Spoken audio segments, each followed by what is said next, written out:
I really can't see that we can do anything. And she's a lovely lady, and I've had quite a few conversations with her, but it's hard for me to make sense out of a lot of what she's saying. And I spoke with the manager of the apartments, and she said she already moved her once to another building, but that didn't seem to work because the people are next door to her again. So I don't know. I don't know what to say. I feel really bad for her, and I wish there was something we could do. But she want her what she really wants to do is move, but she's lived so many other places that there really isn't any place that she can afford to move to right now. I don't think so. I don't know. That's Okay, my take on it. okay, all right, thank you, Helen. Claudia, what was your takeaway from your conversation with the complainant? Well, it's been a few weeks ago since I've had a conversation with her. She described a certain activity going on with her neighbors that was offensive. That's what I was able to make out of the conversation I had with her. She described it as possible drug use or more. And she felt that the matter was not getting better. Because we don't have the other side of the story, or we're not there to kind of eyewitness events that are going on, we're limited to that information plus whatever she reduced to writing and submitted to the the Annapolis Human Relations Commission. I am aware that Anne Arundel County has some type of mediation when there are neighborhood issues that arise. I don't know if that's the right forum for this type of controversy or complaint, but it sounds like it's in the area of a neighbor dispute over noises and illegal activities that are presumed by a neighbor. That's what I get from this. Thank you, Claudia. My conversation with her, I wasn't sure what to expect when she actually called me, and I returned her call. I found her to be articulate. I wasn't sure I was going to find it. She's very articulate. She did not seem that she was out of her mind or anything like that. I asked her what the nature of the concern was, and she said that she believes that her neighbors are using some kind of electronic device to send certain kinds of radiation or waves out to her. And she can hear it at night, a thumping sound next door. And she said, I feel, tremendous amount of heat and pain in my legs. She just wants us to stop. So I did ask her, I was very careful in terms of my questioning. I did ask her whether she had spoken with her neighbors about this. And she said, yes, I spoke with one person. And I said, okay, and what did that person tell you? And she said that the person said, wow, what are you tripping out on? So, I went back to her. I said, well, what you're alleging here could initiate such a conversation, such a statement. And I did ask her again, very, very careful in terms of what I said. I said, beyond your belief about them sending waves through the wall, said, let's take that away. I said, you've mentioned that you're having pain and with your, in terms of heat and things like that. I said, have you mentioned that to your doctor? And you don't have to give me specifics, just answer, whether you have. And she said, no, I haven't done that. And at that point, I sort of let the conversation go.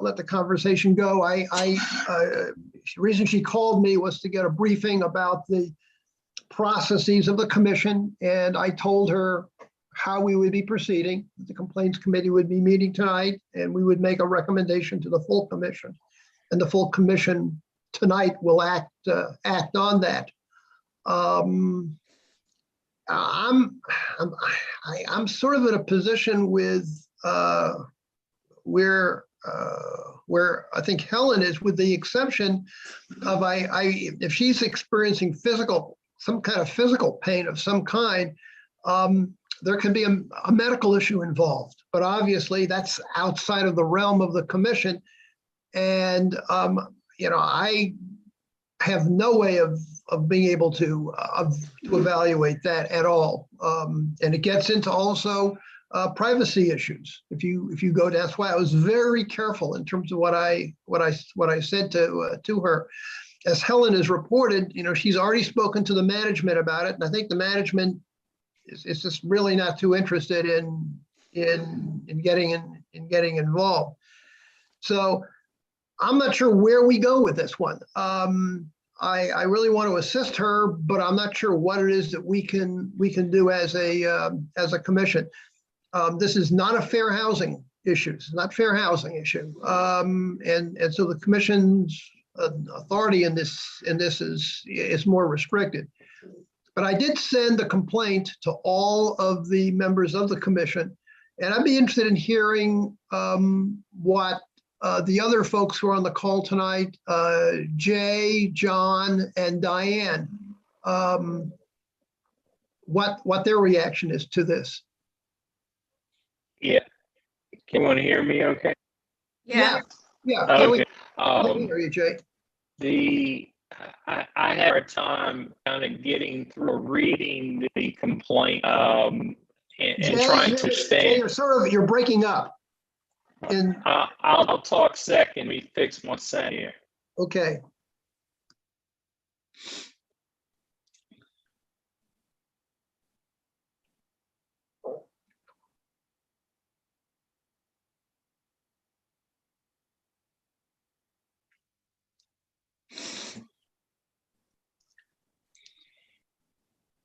You're muted, Jay. Can you hear me now? You're still the same. It's kind of weird. Okay, I'm gonna try something else. Oh, okay. Well, that last That's a thing. little better. Yeah. Yeah. Yeah. Why don't you go ahead, Jay? Okay, I'll try to speak up. If you all have trouble, just let me know. But I feel like I had difficulty reading the complaint and trying to understand why or how it is we had authority over the statements that were made. And as I don't see anything of terms of complaints under any kind of protected issue that we usually are looking at for this matter or for Madam Miller's teas.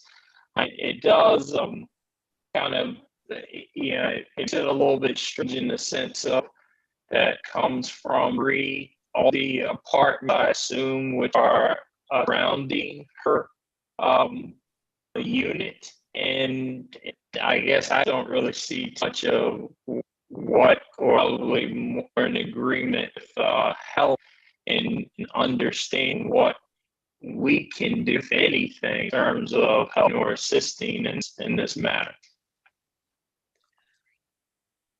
Okay, thanks, Jay. John, do you have any thoughts about it?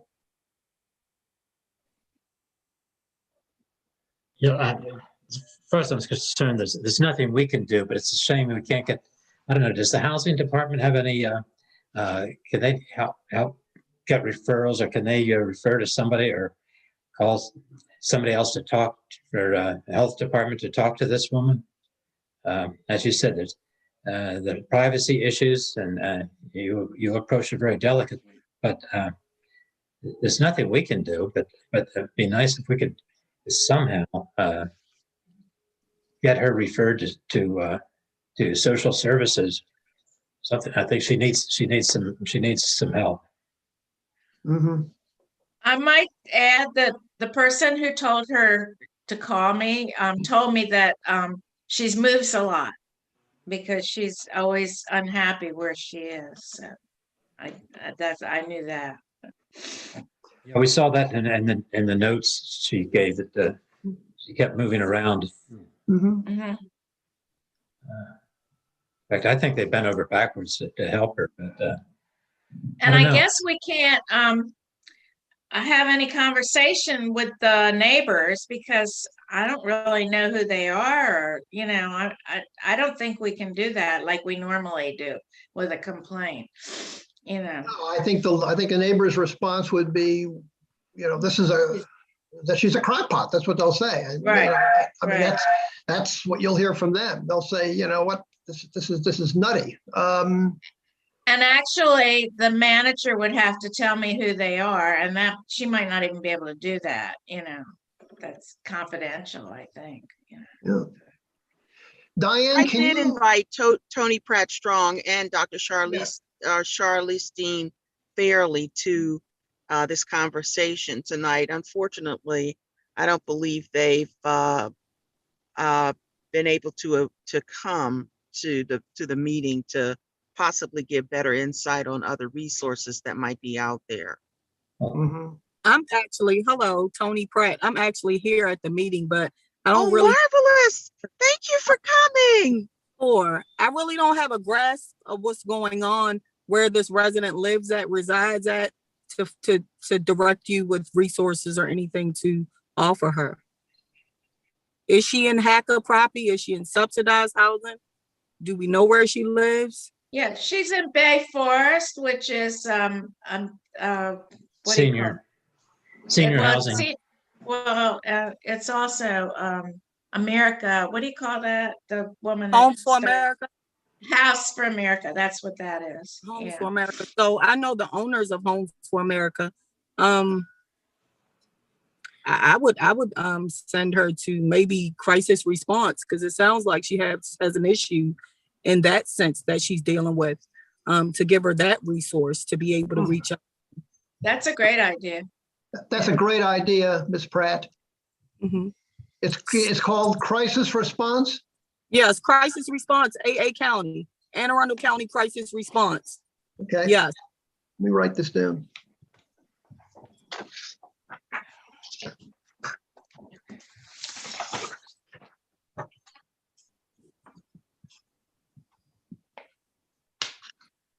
That sounds like an excellent referral Yeah. I Yeah, think we would so. refer, response to her.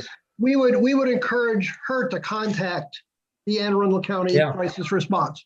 Or even Arundel Lodge. Arundel Lodge has behavioral health also. Oh, The Arundel Lodge has outpatient behavior health. But it sounds like that is the resource that I would move toward offering her right now. yeah, I know somebody very well who works at Arundel Lodge too. Yeah, I know but that's who I would actually refer her to, one of those entities, to really see if they can give her some supports. That's a great idea. Those excellent suggestions, Ms. Pratt. Thank you. Thank you so much for joining us. I think You're welcome. I think that this is something I think that we can credibly bring to the commission, that we're going to encourage her to look for these two sources. Agreed. Because this way we'll point her at least in the right direction. From the standpoint of the commission's authority, as Jay noted, we really don't have a whole lot of authority in this specific realm. So, Diane, what about you, Diane? What do you think? You're muted. yeah, I think she can't get off of it. Let me ask this question.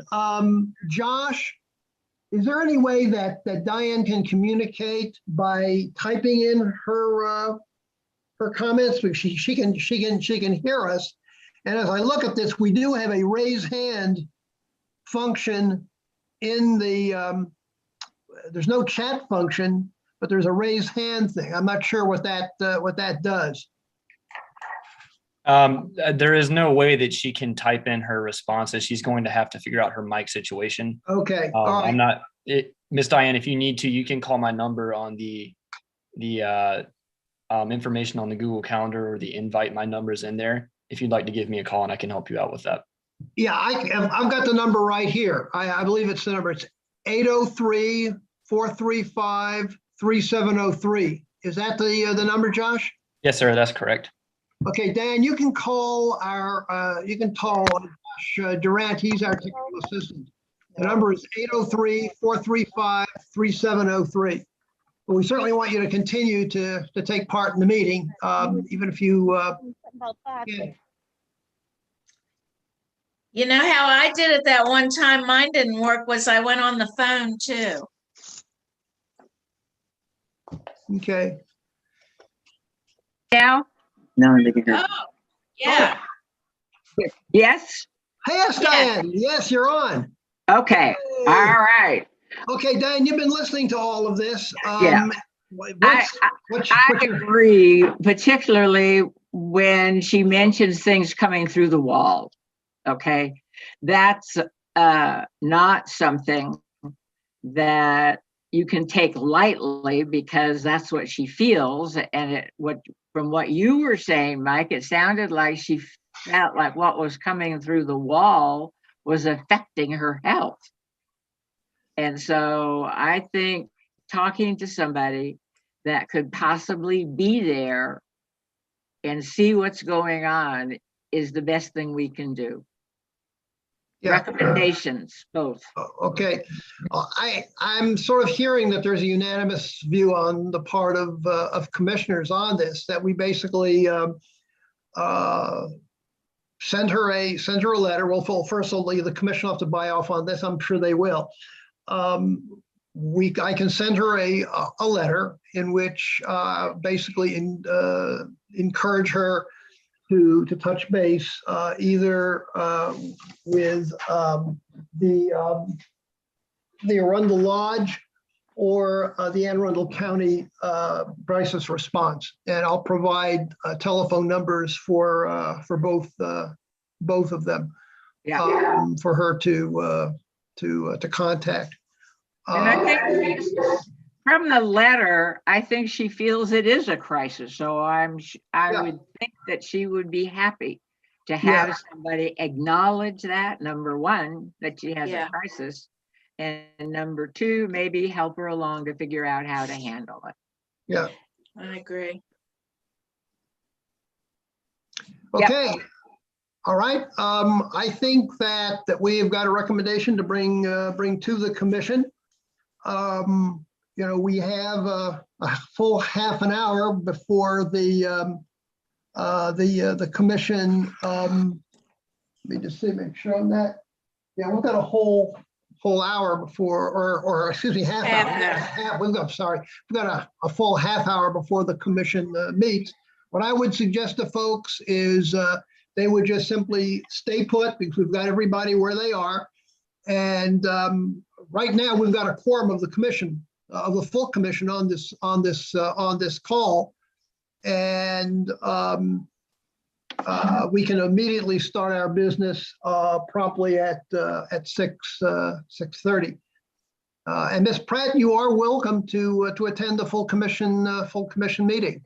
Thank you very much, but I have to leave. I just wanted to come and offer my support and my recommendations to you guys. It's in her car. Miss Tony Pratt Strong. Thank you. Sure, you're welcome. You're welcome. Thank you a lot. Thank you so much. Sure, have a great day. Yeah. Well, I'm gonna go get something to eat. Well, that's fine. And thank you, Claudia, for inviting her. I did send her an email message letting her know about the meeting and a little bit of. I didn't send her the actual complaint because she's not formally a commissioner, but she was able to hear the description of it. And, offer the suggestion. Mike, may I make a suggestion? If everybody's going to still stay online, I think you better check your battery. Yeah, I have to check my battery because I'm down to 16%. I'm plugged in. I better go out plug it in or something. Mine's plugged in. And Yeah, mine's, yeah, I've got, this thing is plugged into the, Good. to the So, socket. me too. So I'll Mine's just, not on battery, so I'm good to go. And I'm gonna have to log out and come back, but I'll be back. Yeah, please Okay. do come back. Please do come back. okay, Okay, are we leaving? I'm gonna mute. Well, we're and- leaving for we're Okay. adjourning the committee meeting, but we're gonna be convening again at 6:30 for the full commission. We've got a lot of business to conduct tonight. I have a cat and a dog that are looking at me, telling me it's time to feed them. Well, go ahead and do that. See you. time to eat. See you at Mr. 6:30. Kelly, At least you couldn't hear the meowing. Yes, who's? this is the tech staff. Would you like to stop the stream and then restart it again at 6:30?